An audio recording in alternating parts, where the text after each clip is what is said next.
This is Pramod Pathak, your English trainer. आज का जो वीडियो है मैं उन लोगों के लिए बनाता हूं जो हिंदी मीडियम से इंग्लिश मीडियम में आए, जो अंग्रेजी अच्छे से बोलना, पढ़ना और लिखना चाहते हैं। आप लगातार मेरा वीडियो देखते रहिए, शुरू से वीडियो देखिएगा, बीच में स्किप मत कीजिएगा, अदरवाइज वीडियो समझ में नहीं आएगा। आप मेरे साथ प्रैक्टिस करते रहिए, डेफिनेटली एक दिन आप बहुत अच्छा अंग्रेजी बोलना, लिखना, पढ़ना सीख जाएंगे।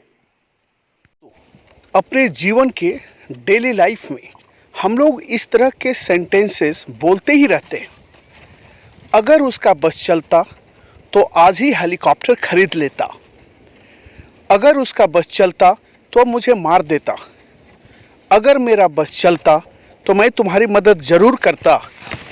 अगर उसका बस चलता तो वह तुम्हें जीतने नहीं देता। अगर टीचर का बस चलता तो बच्चों को खेलने नहीं देता। तो इस तरह के सेंटेंसेस को अंग्रेजी में बोलने के लिए कौन सा स्ट्रक्चर का यूज़ करते हैं, आज के वीडियो में यही हम सब सीखेंगे। इसके लिए बहुत ही प्यारा और एडवांस स्ट्रक्चर है, जिसकी शुरुआत हम इफ से करेंगे। If plus subject plus had, his oblique her oblique him oblique our oblique my oblique their plus way plus subject plus would plus V1 plus other word plus subject plus would have plus verb 3 plus other word. दोस्तों, यहाँ बहुत ध्यान से देखने की ज़रूरत है। If लगाने के बाद हम लोग ऐड करेंगे एक प्यारा सा सब्जेक्ट।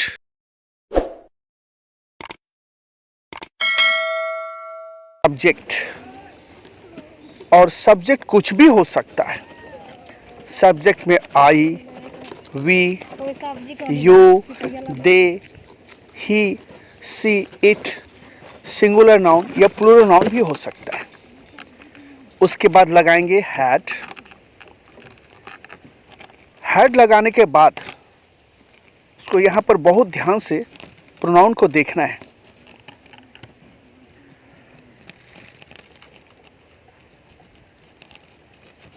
अब प्रोनाउन क्या क्या हो सकता है?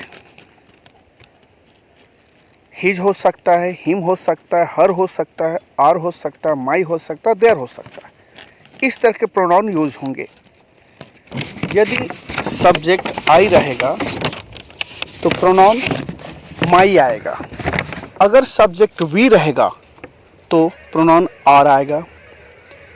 यदि सब्जेक्ट पे सी रहेगा तो उसके जगह पे प्रोनाउन हर यूज होगा। ही रहेगा या हीज यूज होगा। अगर सब्जेक्ट दे रहेगा तो यहाँ पे प्रोनाउन में देर आएगा। अगर कोई नाम आएगा लड़की का, सिंगुलर रहेगा तो हर आएगा। और अगर किसी लड़के का नाम आया सिंगुलर में तो उसके जगह पे हीज आएगा। अगर दो नाम प्लूरल आएगा तो उसके साथ देर आएगा। उसके बाद हम लोग लगाएंगे वे, और वे के बाद एक छोटा सा कॉमा लगाएंगे। और कॉमा लिखने के बाद हम यहाँ पे ऐड करेंगे, सेंटेंस लिखेंगे।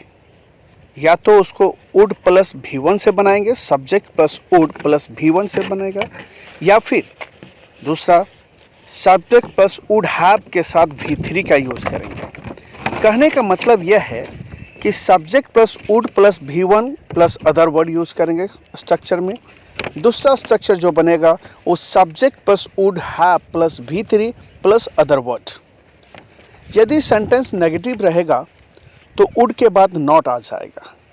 इस तरह से इस एडवांस स्ट्रक्चर को और अच्छी तरह से समझने के लिए कुछ एग्जाम्पल। उसका बस चलता तो वह आज ही हेलीकॉप्टर खरीद लेता, जिसका इंग्लिश होगा if he had his way he would have purchased a helicopter today.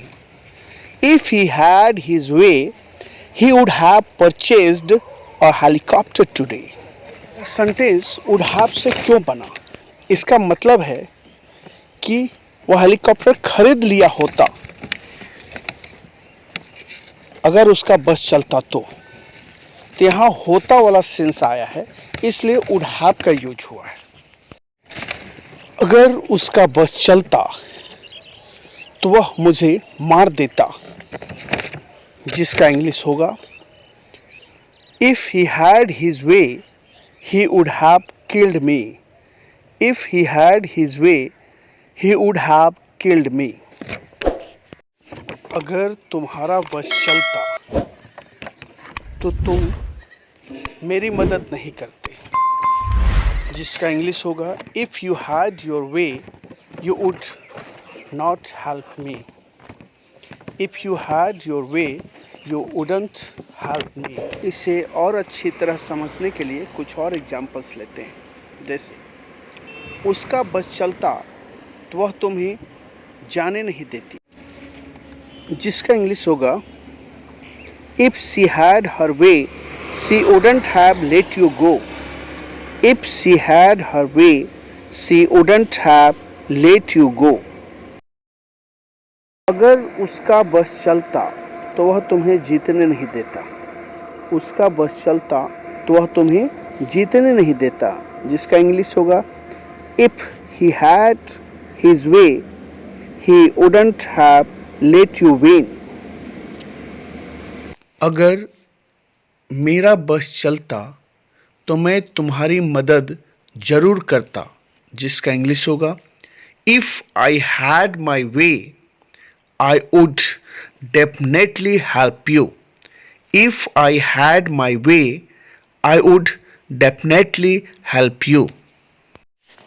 अगर सब्जेक्ट टीचर्स का बस चलता तो वे बच्चों को खेलने नहीं देते, जिसका इंग्लिश होगा if the subject teachers had their way they wouldn't have allowed the children to play.